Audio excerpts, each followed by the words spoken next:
விறுவிறுப்பான அரசியல் நிகழ்வுகள் குறித்த ஆய்வுகள், நியாயங்களின் நிறம் மாறாத கூர்மையான விமர்சனங்கள், தீமைகளை சுட்டெரிக்கவும் நல்ல அரசியலை வளர்த்தெடுக்கவும் அறிவார்ந்த விவாதங்கள், இளைய தலைமுறையிடம் விழிப்புணர்வை ஊட்டும் விரிவான வரலாற்று விளக்கங்கள், கலை, இலக்கியம், ஆன்மீகம், பண்பாடுகளை படம் பிடித்து காட்டும் கருத்தோவியங்கள் வாரந்தோறும் உங்கள் தமிழருவி தர்பாரில் அணிவகுக்கும்.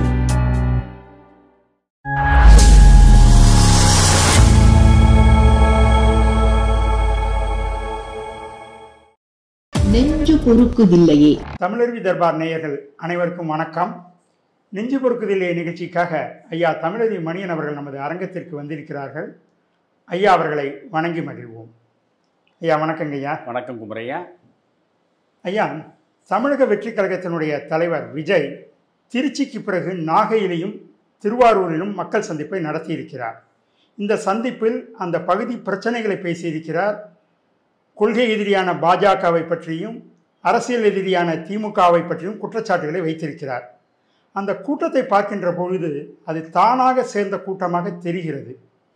விஜயினுடைய பாதிப்பு வருகின்ற தேர்தலில் நிச்சயம் பெரிய அளவில் இருக்கும் என்று தோன்றுகிறது.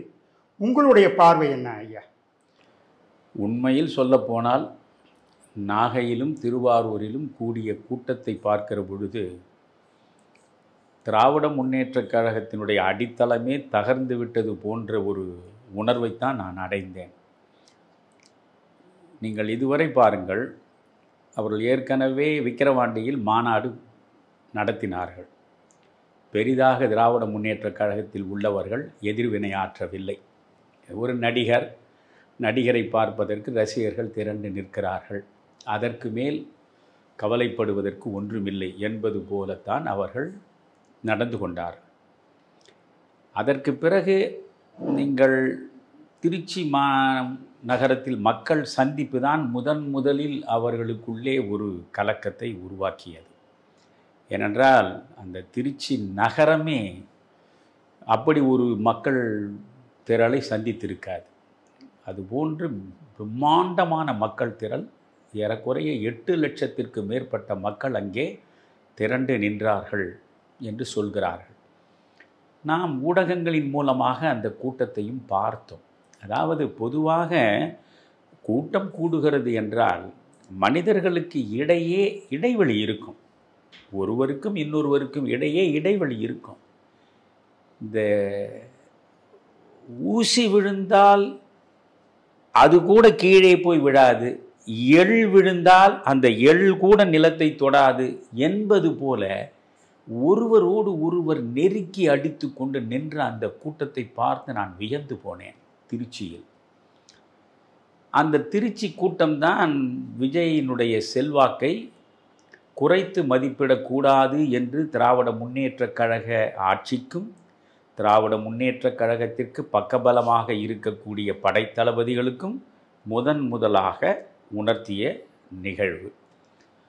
மக்கள் சந்திப்பின் அடுத்த கட்டமாக அவர் நாகப்பட்டினத்தில் போய் நிற்கிறார். அடுத்து திருவாரூரிலும் போய் மக்களை சந்திக்கிறார். யோசியுங்கள், தொடக்க காலம் தொட்டு இன்று வரை அது கம்யூனிஸ்டுகளுடைய கேந்திர பூமியாக இருப்பது. தொடர்ந்து கம்யூனிஸ்டுகள் தான் அங்கே வெற்றி பெற்றிருக்கிறார்கள். கம்யூனிஸ்டுகளுக்கு அடுத்து திராவிட முன்னேற்றக் கழகத்தை சார்ந்த வேட்பாளர்கள் தான் வாகை சூடியிருக்கிறார்கள். கம்யூனிஸ்டுகள் திராவிட முன்னேற்றக் கழகத்தை தவிர ஒருவரும் ஒரு நாளும் அங்கே வென்றதாக வரலாறு கிடையாது. அண்ணா திராவிட முன்னேற்றக் கழகமே, எம்ஜிஆர் காலம் தொட்டு சொல்கிறேன், அங்கே யாருமே வென்றதாக வரலாறு கிடையாது. அது காரணம் கலைஞருடைய பிறந்த மண். அது திருக்குவளைக்கும் திருவாரூருக்கும் இடையே ஒரு 6-7 கிலோமீட்டர் தான் இருக்கும். அவர் திருக்குவளையில் பிறந்திருந்தாலும் அவர் படித்தது, புழங்கியது, நண்பர்களோடு சுற்றியது எல்லாமே திருவாரூரில் தான். எனவே அது அவருடைய மண். திராவிட இயக்கத்தை வளர்த்தெடுத்த மண் அது. அந்த மண்ணில் கூட்டமாக அது. உண்மையில் அந்த நாகையில் கூடிய மக்களையும் திருவாரூரில் கூடிய மக்களையும் நினைந்து பார்க்கிற பொழுது இவர்களெல்லாம் வெறும் ரசிகர்கள் என்று சொல்லிவிட்டு கடந்து போகக்கூடியவர்கள் தங்களை தாங்களே ஏமாற்றிக் கொள்கிறார்கள் என்பதில் மாற்று கருத்தே இருக்க முடியாது. நீங்கள் விஜய்க்கு முன்னால் ஒரு 5 வாகனங்கள் செல்லலாம், பின்னால் ஒரு 5 வாகனங்கள் செல்லலாம், மற்றபடி வாகனங்கள் செல்லக்கூடாது என்று 1000 நிபந்தனைகளை காவல்துறையின் மூலமாக இந்த அரசு விதித்தது. அதில் ஆச்சரியப்படத்தக்க விஷயம் என்னவென்றால், நாகையில் அவர் பேசுவதற்காக வருகிற இடத்துக்கும் அவர் புறப்பட்ட இடத்துக்கும் இடையே 7 கிலோமீட்டர் இருக்கிறது. 7 கிலோமீட்டர் தூரமும் மக்களே வழி நடத்தி கொண்டு வந்திருக்கிறார்கள். வாகனங்கள் தானே வரக்கூடாது என்கிறீர்கள், வாகனங்கள் தேவையில்லை, நாங்கள் வருகிறோம் என்று நடந்தே 7 கிலோமீட்டர் தூரம் முன்னும் பின்னுமாக அப்படி நெருக்கமாக மக்கள் திரண்டு வந்து அங்கே நிற்கிறார்கள். இதை எப்படி நீங்கள் எளிதாக கடந்து போக முடியும்? ஒன்று. இரண்டாவது, திரும்ப திரும்ப இந்த ஊடகங்களில் காட்டுகின்ற அந்த முகங்களை பாருங்கள். அத்தனை பேரும் 18 to 35 வயதுக்கு உட்பட்ட இளைஞர்கள் தான். அத்தனை பேரும் இளைஞர்கள். பெண் மக்களை ஒரு பக்கம் பாருங்கள். பல்வேறு தரப்பில் உள்ள பல்வேறு வயது சார்ந்த பெண் மக்கள் அங்கே போட்டி போட்டுக்கொண்டு நிற்கிறார்கள். அப்படி என்றால் இது வெறுமனே ரசிகர் கூட்டம் என்று சொல்லி புறம் தள்ளிவிட்டு போனால் நம்மை நாமே ஏமாற்றிக் கொள்கிறோம் என்று பொருள். இது ரசிகர்கள் திரண்டிருக்கிறார்கள், அதில் ஒன்று மாற்று கருத்தில்லை. மக்கள் பெருமளவு அங்கே குழுமி இருக்கிறார்கள்.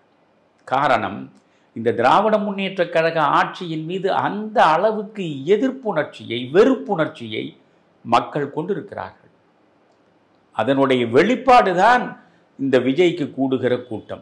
விஜய் ஒரு நடிகர், அதற்காக இந்த கூட்டம் கூடுகிறது என்று சொல்லுவது பிழை. நயன்தாரா வந்தாலும் இந்த கூட்டம் கூடும், அஜித் வந்தாலும் இந்த கூட்டம் கூடும் என்று சொல்வது இந்த உண்மையை மறைப்பதற்கு முயலுகிற முயற்சியாக இருக்க முடியுமே தவிர உண்மை உண்மையாகத்தான் இருக்கும். இப்பொழுது நான் இன்று காலை செய்தித்தாளில் பார்த்தேன், சிம்பு கோவையில் போய் ஒரு மாலில் அவர் ஒரு நிகழ்ச்சியில் கலந்து கொண்டிருக்கிறார். அந்த இடத்தில் ஆயிரக்கணக்கான ரசிகர்கள் சிம்புவை நோக்கி திரண்டிருக்கிறார்கள். அந்த கூட்டத்தில் 7-8 பெண் மக்கள் ரொம்பவும் மயக்க நிலை அடையக்கூடிய நிலை வந்திருக்கு. எங்கே போகிறது நாடு என்று எனக்கு புரியவில்லை. அதாவது யாரும் மிகப்பெரிய தத்துவ ஞானிகள் இல்லை, மிகப்பெரிய சமுதாய சீர்திருத்த செம்மல்கள் இல்லை, செக்கிழுத்த வாவு சிதம்பரம் பிள்ளை போல தியாக தழும்பேறிய தியாகிகள் இல்லை. அனைவருமே நடிகர்கள், இந்த சினிமா வெளிச்சத்திலிருந்து வந்தவர்கள். அதனால் சிம்பு வந்தாலும் கூடுகிறது, நயன்தாரா வந்தாலும் கூடும், தமன்னா வந்தாலும் கூடும். நடிகர்கள் நடிகைகள் யார் போனாலும் அவர்களை பார்ப்பதற்காக கூடும். ஆனால் விஜய்க்கு இங்கே வந்து நிற்பவர்கள் வெறுமனே பார்ப்பதற்காக வந்தவர்கள் என்று நினைத்தால் அதைவிட பேதமை வேறு எதுவும் இருக்க முடியாது. அதை நாம் நன்றாகவே உணர முடிகிறது. இதுவரையில் எதிர்வினை ஆற்றாதவர்கள் நாகையிலும் திருவாரூரிலும், அதாவது சொந்த மண்ணிலேயே நம்முடைய ஆணி வேறு அறுபட்டு விட்டது என்பதை புரிந்து கொண்ட பின்னால் இன்றைக்கு ஸ்டாலின் என்ன செய்திருக்கிறார்? அமைச்சர்களை விளக்கம் கொடுக்க வைத்திருக்கிறார். இருக்கவே இருக்கிறார் நம்முடைய RS பாரதி. அவர் தானே அங்கே ஆஸ்தான பேட்டியாளர், பேட்டி தருபவர். எனவே RS பாரதி சொல்லிட்டார், அது ஒரு காக்காய் கூட்டம் என்று சொல்கிறார். இந்த TR பாலுவுடைய திருமகன் TPR ராஜாவா அவர் அவன் இவன் என்று ஏகவசனத்தில் விஜயை பற்றி பேசுகிறார். அவனை பற்றியெல்லாம் பேசுவதற்கு என்ன இருக்கிறது என்பது போல சொல்லிவிட்டு போகிறார். அப்படி என்றால் எந்த நேரத்தில் எனக்கு திராவிட முன்னேற்ற கழகத்தின் முழு வரலாறு மத்துபடி. இவர்கள் தோன்றிய காலம் 1949, நான் பிறந்தது 1948 டிசம்பரில் தான். ஆனால் 1965 திராவிட முன்னேற்ற கழக வரலாற்றை நான் தேடி தேடி படித்து தொடக்க காலம் தொட்டு இன்று வரையில் மிக தெளிவாக இவர்களுடைய குணோபாவங்களை முற்றிலுமாக நான் அறிந்து வைத்திருக்கிறேன். எப்பொழுதெல்லாம் இவர்கள் தோல்வியை தழுவக்கூடிய சூழல் வருமோ அப்பொழுதெல்லாம் நிலை தடுமாறுவார்கள். நிலை தடுமாறுகிற பொழுது தரம் தாழ்ந்து தாக்குதலை நடத்துவார்கள். ஒருவருக்கு எதிராக இவர்கள் தரம் தாழ்ந்த தாக்குதலை நடத்துகிறார்கள் என்றால் அப்பொழுதே நீங்கள் புரிந்து கொள்ளலாம், அவர்கள் நிலைகுலைந்து விட்டார்கள், வெற்றி இனிமேல் நமக்கு இல்லை என்று நம்பிக்கையை இழந்து விட்டார்கள், தோல்வி நம்மை கவ்விக்கொள்ளும் என்று அஞ்சுகிறார்கள். அதனுடைய வெளிப்பாடுதான் இது என்பதை நீங்கள் புரிந்து கொள்ளலாம். ஏனென்றால் எம்ஜிஆர் திராவிட முன்னேற்ற கழகத்தை விட்டு வெளியே வந்த பொழுது திரண்ட மக்கள் வெள்ளத்தை பார்த்து அஞ்சி இதே பாணியிலே தான் எம்ஜிஆருக்கு எதிராக தனிநபர் தாக்குதலில் ஈடுபட்டார்கள். இங்கே விஜயை பொறுத்தவரையில் நீங்கள் முதலில் அவர் நடத்திய அந்த மாநாட்டிலிருந்து இப்பொழுது திருவாரூர் நாகப்பட்டினம் வரை பார்த்தால் அவரை அறியாமலேயே அவருக்குள் ஒரு அரசியல்வாதி ஒரு பரிணாம வளர்ச்சியை பெற்றுக்கொண்டிருக்கிறான் என்பதை புரிந்து கொள்ள முடிகிறது. நிச்சயமாக. ஏனென்றால் என்னிடம் நீங்கள் முதலில் அவர் அங்கே மாநாடை நடத்துகிற பொழுது என்ன ப்ரோ அது அந்த பார்க்கும் பொழுது என்னால் சகிக்க முடியவில்லை. இது சினிமாவில் இருக்கக்கூடிய ஒரு நடிகர் தன்னுடைய ரசிகர்களிடம் பேசுவது போலவே பேசுபவர் எப்படி நாளை ஒரு ஆட்சியாளராக முடியும், இவரை எப்படி முதல்வர் நாற்காலியில் வைத்து பார்க்க முடியும் என்று நினைக்கிற பொழுது எனக்கு அருவருப்பாக இருந்தது. அதற்கு பிறகு அடுத்த கட்டம் என்ன அங்கிள் ஸ்டாலின் அங்கிள் என்று அவர் இந்த குரல் கொடுத்த பாவனை எல்லாம் இன்னும் இவர் சினிமா நடிகர் என்கிற இடத்திலிருந்து அரசியல் தலைமைக்கு வந்து சேரவில்லை என்றுதான் நான் அப்பொழுதும் யோசித்தேன். ஆனால் இப்பொழுது ஓரளவு தெளிவாக வந்திருக்கிறார். தெளிவாக வந்து ஸ்டாலின் மீது தனிப்பட்ட தாக்குதலை, ஸ்டாலின் குடும்பத்தின் மீது தனிப்பட்ட தாக்குதலை மிக வன்மையாக அவர் திருவாரூரிலும் நாகையிலும் நடத்தியிருக்கிறார். அதை நீங்கள் பார்க்க வேண்டும். முழுக்க முழுக்க அரசியல்வாதி பேசக்கூடிய ஒரு பேச்சை இந்த 2 இடங்களில் தான் அவர் முதலாக பேசியிருக்கிறார். இந்த ஆட்சியின் தவறுகளை, திராவிட முன்னேற்ற கழகத்தின் ஆட்சியினுடைய தவறுகளை, வாக்குறுதிகளை தந்து ஏமாற்றியதை திருச்சியில் கேள்வி கணைகளாக தொடுத்து விட்டு போனார். அதுவே கொஞ்சம் அவருடைய வளர்ச்சியை காட்டியது. ஆனால் இந்த நாகப்பட்டினத்திலும் திருவாரூரிலும் இருக்கக்கூடிய அந்த உள்ளூர் பிரச்சனைகள் அனைத்தையுமே பட்டியலிட்டு அவற்றை மையமாக வைத்து அவர் பேசியது மிக குறைந்த நேரம்தான். ஆனால் அந்த மிக குறைந்த நேரத்தில் அங்குள்ள மக்கள் அனைவரும் அன்றாடம் பாதிக்கப்படக்கூடிய பிரச்சனைகள் எவையோ அத்தனை பிரச்சனைகளையும் ஒன்று விடாமல், பேருந்து நிலையத்தில் குவிந்து கிடக்கும் குப்பையிலே இருந்து மேடு பள்ளமாய் இருக்கக்கூடிய சாலைகள் வரை ஒன்றையும் விடாமல் அவர் தெளிவாக ஒரு பக்கம் பேசியிருக்கிறார். அடுத்து அங்கே எவையெல்லாம் வந்தால் அவருடைய வாழ்வாதாரம் உயரும் என்பதற்கு நீங்கள் கடல்சார் பல்கலைக்கழகத்தில் இருந்து என்னென்ன திட்டங்கள் இருக்க வேண்டும் என்பது குறித்தெல்லாம், சாலை விரிவாக்கத்திலே இருந்து மருத்துவமனைகள் இருக்கக்கூடிய நிலையிலிருந்து பலதரப்பட்ட செய்திகளை ஒழுங்காக உள்வாங்கி அவற்றையெல்லாம் அவர் பேசியிருக்கிறார். இப்பொழுது விமர்சிப்பதுதான் வேலை என்று இருக்கக்கூடியவர்கள் அவர் பேப்பரை வைத்துக் கொண்டுதானே பேசுகிறார். தன்னெழுச்சியாக தானாக பேசவில்லையே என்றால் அவர் என்னென்ன பிரச்சனைகள் அந்தந்த உள்ளூர்களில் இருக்கின்றன என்பதை பட்டியல் போட்டு வைத்துக் கொண்டிருக்கிறார். அந்த உள்ளூர் பிரச்சனைகளை ஒரு முறை பேப்பரில் பார்க்கிறார். பார்த்துவிட்டு அவர் தன்னெழுச்சியாக இயல்பாகத்தான் பேசுகிறார். எனவே அந்த 2 உரைகளுமே என்னை கவர்ந்தது. மிக மிக முக்கியமானது, ஸ்டாலின் அவர்கள் இங்கிருந்து முதலீடு ஈர்ப்பதற்காக ஐரோப்பிய பயணத்தை மேற்கொண்டாரே, அதை ஒரு போடு போட்டார் பாருங்க மனிதன். நீங்கள் தமிழகத்திற்கு முதலீடு ஈர்ப்பதற்கு போனீர்களா, உங்கள் முதலீட்டை அங்கே கொண்டு போய் சேர்ப்பதற்கு போனீர்களா என்று கேட்டது. இது எடப்பாடியும் இந்த கேள்வியை பல மேடைகள் எழுப்பி இருக்கிறார். அதில் கிடைக்காத அதிர்வலை இதில் கிடைத்திருக்கிறது. இதில் ஆடி போய்விட்டார்கள் திராவிட முன்னேற்ற கழகத்தில் உள்ளவர்கள். எனவே மிக கடுமையான தாக்குதலில் நேருக்கு நேராக இறங்கி நீயா நானா பார்த்து விடுவோம் வா என்பது போல விஜய் பேசிய பேச்சு, அவருக்கு திரண்ட கூட்டம் அனைத்தையும் பார்க்கிற பொழுது சாதாரணமாக விஜயினுடைய செல்வாக்கை நாம் புறம் தள்ளிவிட்டு போக முடியாது என்பதுதான் நீண்ட நெடிய அரசியல் அனுபவத்தின் அடிப்படையில் நான் சொல்கிறேன். அவருடைய ஆதரவு வட்டம் நாளுக்கு நாள் விரிந்து கொண்டே போகிறது.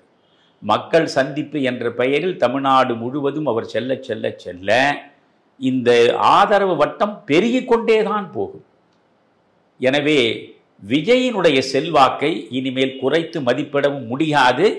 விஜயை ஒரு சாதாரண நடிகர் என்ற நிலையில் திரும்ப திரும்ப சொல்லி கடந்து போகவும் முடியாது என்பதுதான் யதார்த்த கள நிலவரம். ஐயா, இவற்றையெல்லாம் பார்க்கின்ற பொழுது விஜய் அரசு தலைமைச் செயலகத்தை நோக்கி மெல்ல மெல்ல நகர்ந்து கொண்டிருக்கிறாரோ என்று தோன்றுகிறது.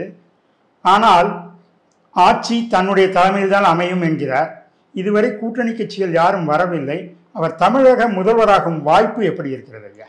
இல்லை, அதாவது தொடக்கம் தொட்டே இன்று வரை நான் ஒன்றை தெளிவாக விஜய்க்கு அறிவுரை என்று நான் சொல்ல மாட்டேன், பரிந்துரையாக வைத்து கொண்டே இருக்கிறேன். என்னை பொறுத்தவரையில் விஜயா, எடப்பாடியா, பாஜகவா, யார் என்பது எனக்கு முக்கியமே கிடையாது.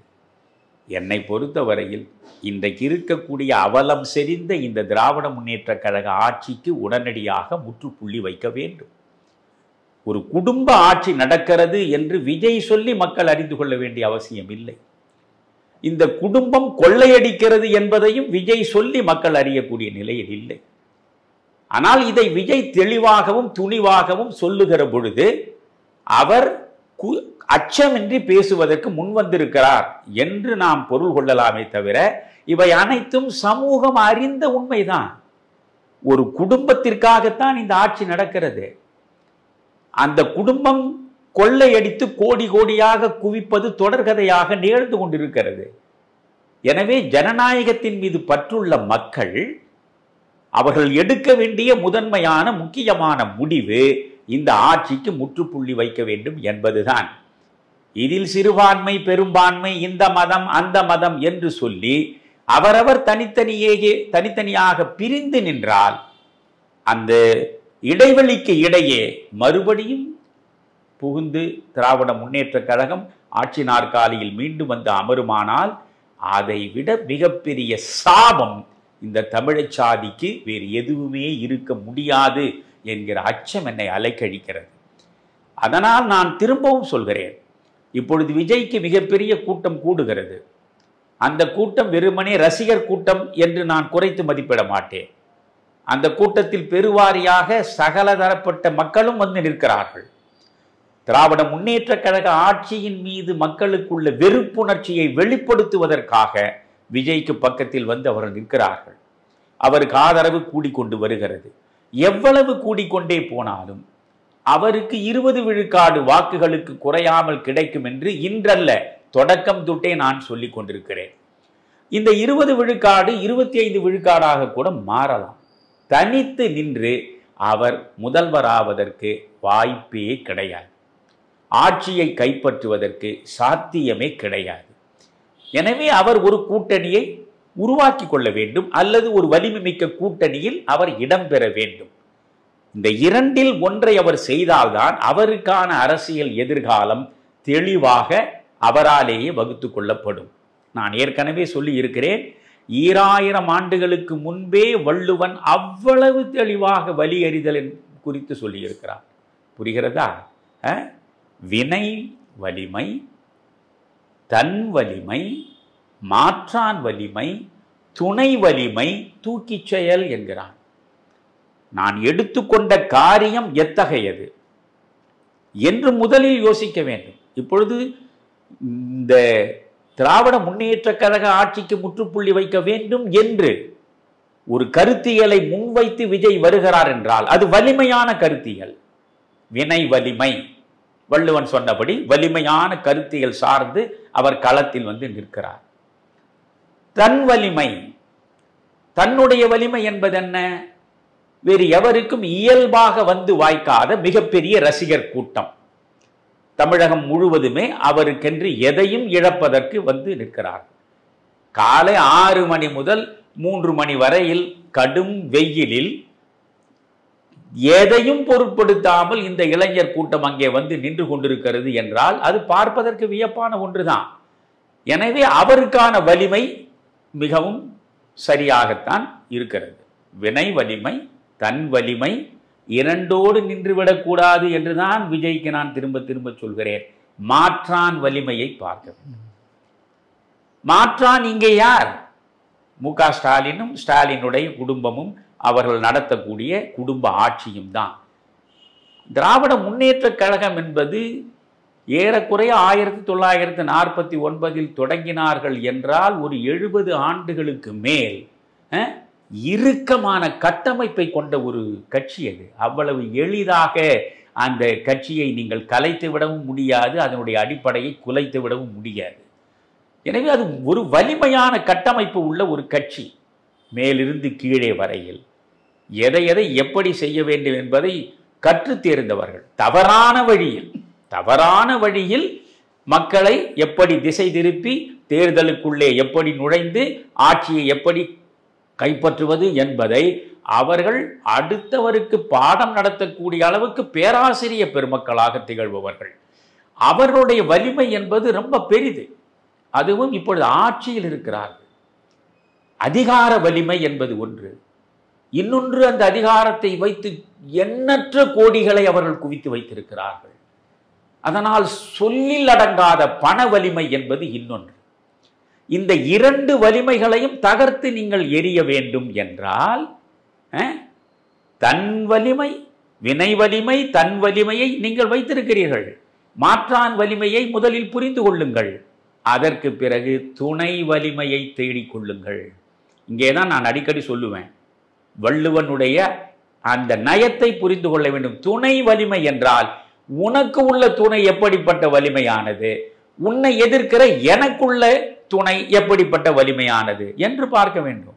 அங்கே திராவிட முன்னேற்ற கழகத்தோடு ஒட்டுமொத்தமாக தங்களை அடிமைகளாகவே முறிச்சீட்டு எழுதி கொடுத்து விட்டு அமர்ந்திருக்கக்கூடிய ஒரு பல்வேறு கட்சிகள் இருக்கின்றன. இந்த வார்த்தைகளை நான் கொஞ்சம் கடுமையாக பயன்படுத்துவதற்காக அந்த கட்சி தலைவர்கள் என்னை மன்னித்தருள வேண்டும். ஆனால் நீங்கள் இதைத்தான் செய்கிறீர்கள். மாற்றாக நீங்கள் எதையாவது செய்கிறீர்களா? நான் கேட்கிறேன். பாசிசம் என்று பாஜகவுக்கு எதிராக ஓங்கி குரல் கொடுக்கிறீர்களே, பாசிசத்தினுடைய அடையாளம் என்ன? மாற்று கருத்து வெளிவராமல் தடுத்து நிறுத்துவதுதானே பாசிசத்தினுடைய முதல் நோக்கமாக இருக்கும். இங்கே இந்த விஜய் என்கிற ஒரு நடிகர் வருகிறார். அந்த மாற்று கருத்தை வலிமையாக வைக்கிற பொழுது அந்த குரல் வலையை நெரிப்பதற்கு எல்லா வகையிலும் முயன்று பார்ப்பவர் தானே. நான் கேட்கிறேன், அந்த கூட்டணியில் இருக்கக்கூடிய திருமாவளவனையே அவர்கள் நிம்மதியாக வாழ விட்டிருக்கிறார்களா? அவரே ஒரு மாநாடு நடத்த வேண்டும் என்று நினைத்தால் உடனடியாக அவருக்கு அனுமதி கிடைத்து விடுகிறதா? அவருடைய கட்சி கொடியை ஏற்ற வேண்டும் என்றால் உடனே காவல்துறையின் மூலமாக அனுமதி கிடைத்து விடுகிறதா?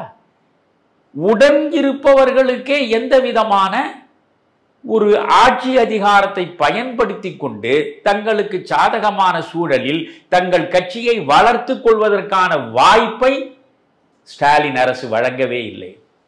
எந்த வகையிலும் வளர்ந்து விடக்கூடாது. மதிமுக அது அழிய வேண்டும். கூட இருக்கக்கூடிய கட்சி தான், கூட்டணி கட்சி தான். இன்ப நிதிக்கு பக்கத்தில் வைகோவை உட்கார வைத்திருக்கிறார்கள். இப்பொழுது வைகோவை இன்ப நிதிக்கு பக்கத்தில் உட்கார வைத்து அழகு பார்க்கிறார்கள். உனக்கான இடம் இதுதான். நீ வாரிசு அரசியலை எதிர்த்தல்லவா புறப்பட்டீர்கள்? கலைஞருடைய வாரிசு நான், என்னுடைய வாரிசு என் மகன் உதயநிதிக்கு பிறகு வரக்கூடிய வாரிசு இன்ப நிதி.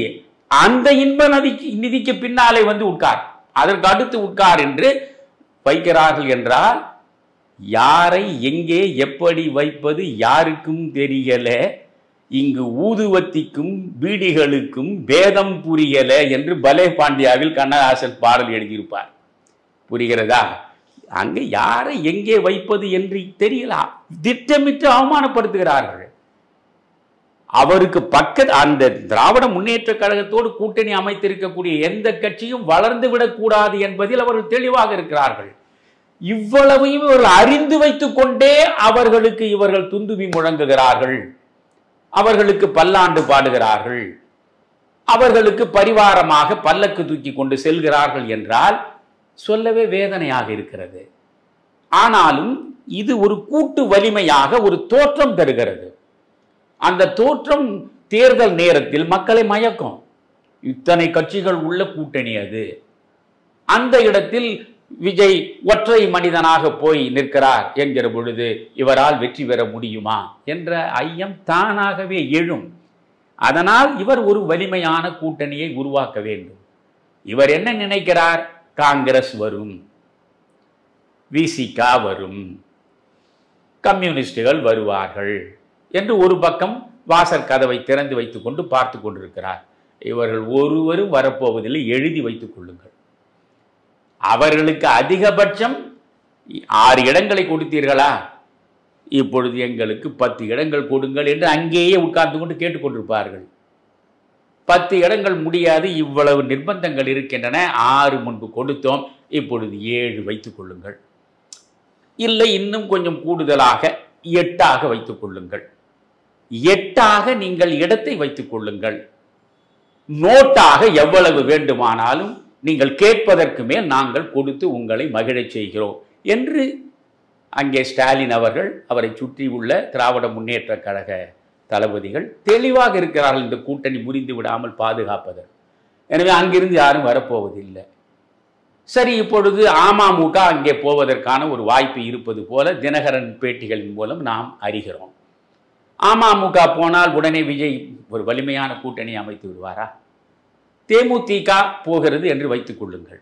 தேமுதிக அமமுக இரண்டும், தேமுதிக போகுமா இல்லையா நமக்கு ஒன்றும் தெரியாது.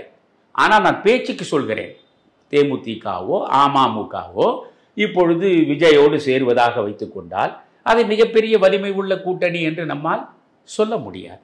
உண்மையாக வலிமை உள்ள கூட்டணி என்றால் நீங்கள் அதிமுகவும் விஜயினுடைய தாவேகாவும் சேர்த்து அமைக்கக்கூடிய அணி எதுவோ அதுதான் வலிமையான கூட்டணியாக இருக்கும்.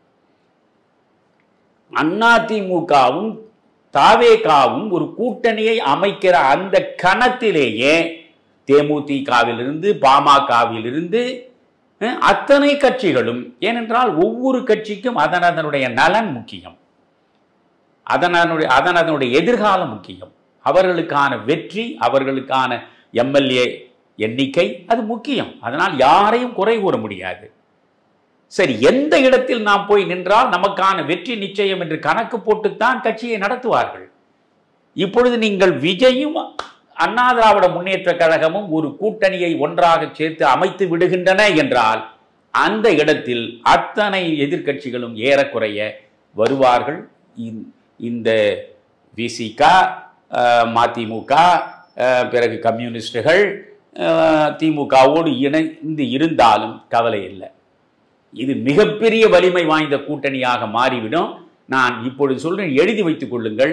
விஜயினுடைய தாவேகா அதிமுகவோடு கூட்டணி வைத்து விட்டது என்று ஒரு செய்தி, உறுதிப்படுத்தப்பட்ட செய்தி வெளியே வந்தால் வந்த அடுத்த கணமே கோட்டையிலிருந்து மூட்டை கட்டி கொண்டு திராவிட முன்னேற்ற கழக கூட்டம் வெளியே புறப்பட்டு விட வேண்டியதுதான். தேர்தல் வரை அவர்கள் பார்க்க வேண்டிய அவசியமே இல்லை. ஆனால் இது நிகழாத வண்ணம் இடையில் தடையாக இருப்பது எது? பாஜக.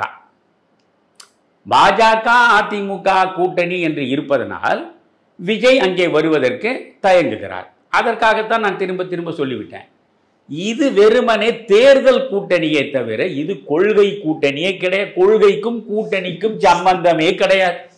இந்தியா முழுவதுமே கொள்கைக்கும் கூட்டணிக்கும் சம்பந்தம் கிடையவே கிடையாது. இது தேர்தல் கூட்டணி. அதற்கு பிள்ளையார் சுழி போட்டவர் ராஜாஜி. யாரோடும் சேர்ந்து எந்த வகையிலும் ஒரு கூட்டணி அமைத்து யாரை தோற்கடிக்க வேண்டும் என்பதுதான் நமக்கு முக்கியம். மற்றபடி யாரோடு சேர்ந்து நிற்கிறோம் என்பதை பற்றி கவலையே படக்கூடாது என்று புதிய அரசியல் பாடத்தை வாக்காளர் பெருமக்களுக்கு வழங்கிவிட்டு போனவர் தான் நம்முடைய மூதறிஞர் ராஜாஜி. இது விஜய் படிக்க வேண்டிய பாடம். நீங்கள் ஒரு பக்கம் பிஜேபி நிற்கிறதா, அது நிற்கட்டும். எனக்கும் பிஜேபிக்கும் எந்த பெரிய தொடர்பும் கிடையாது.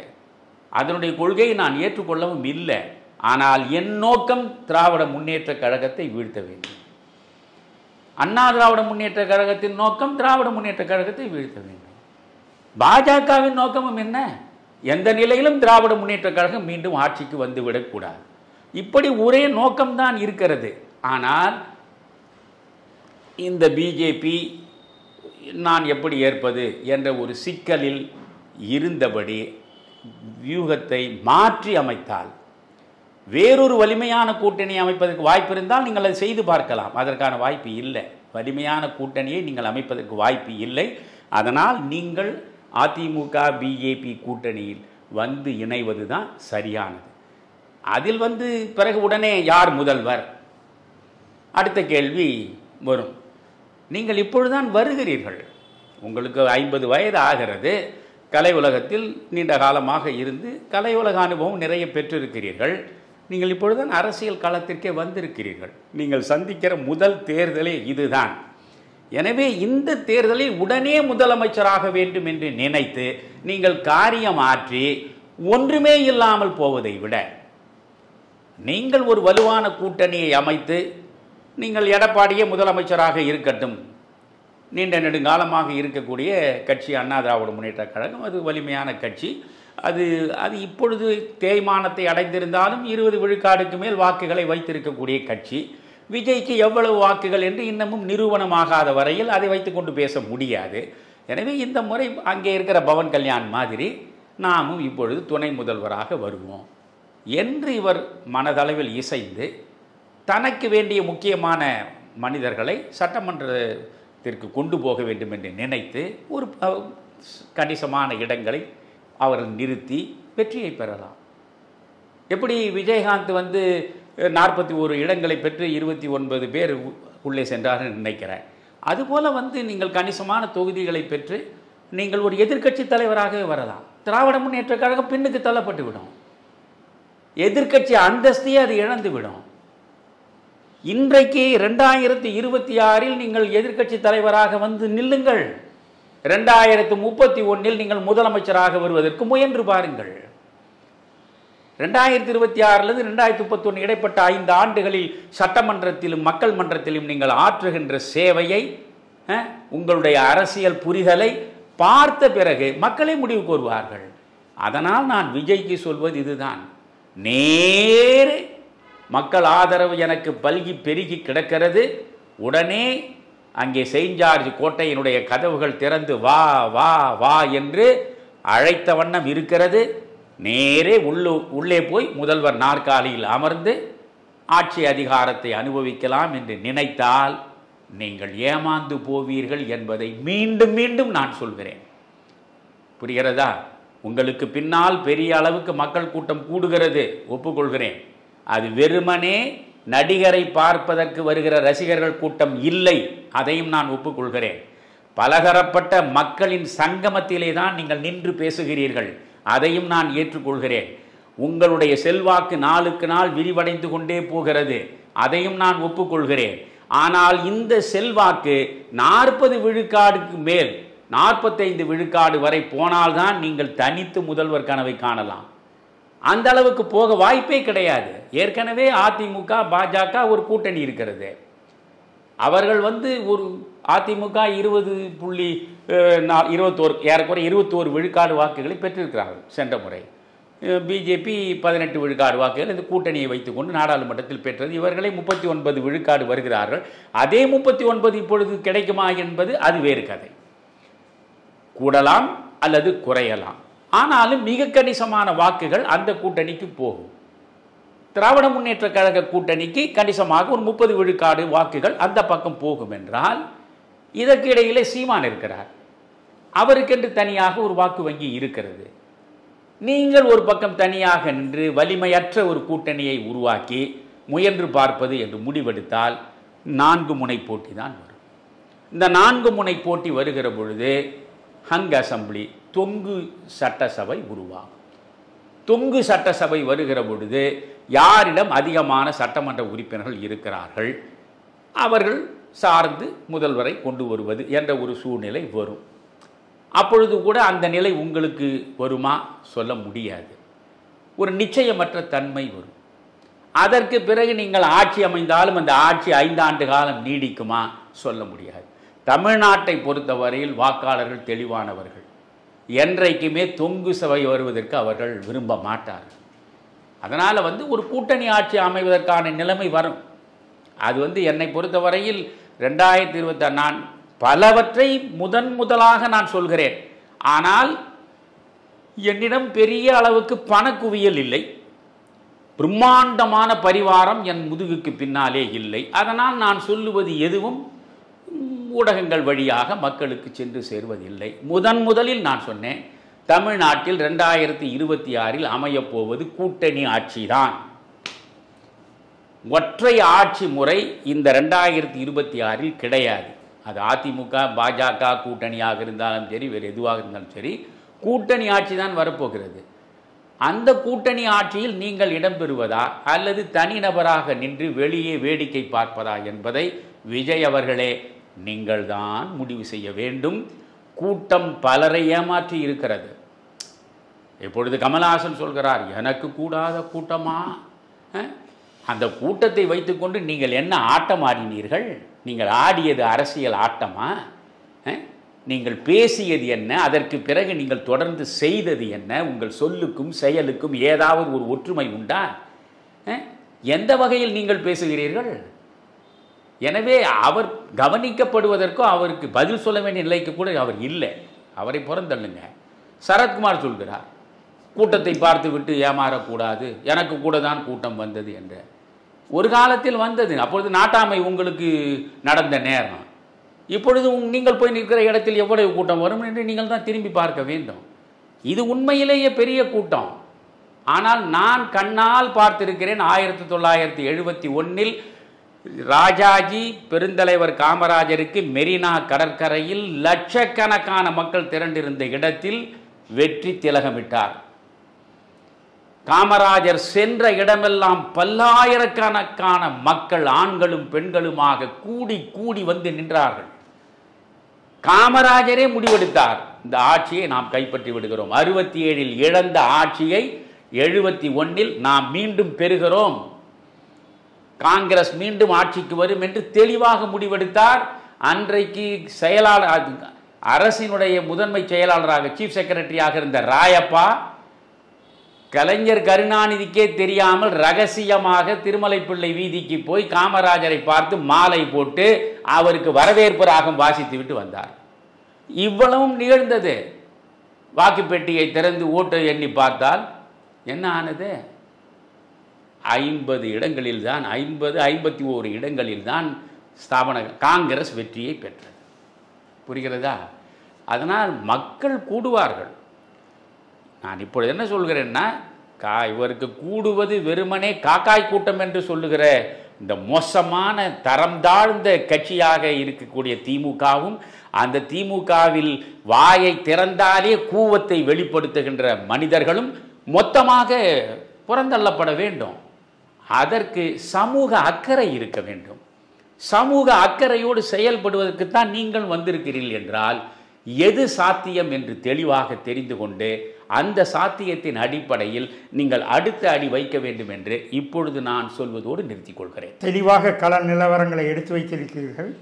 அரசியல் களம் எப்படி மாறும் என்று வருங்காலங்களில் பார்ப்போம். மீண்டும் அடுத்த நிகழ்ச்சியில் சந்திப்போம். நன்றி ஐயா. மகிழ்ச்சி. நன்றி குமரையா. தமிழருவி தர்பார் நேயர்களே, அடுத்த நெஞ்சு பொறுக்குதல் நிகழ்ச்சியில் சந்திப்போம். நன்றி, வணக்கம்.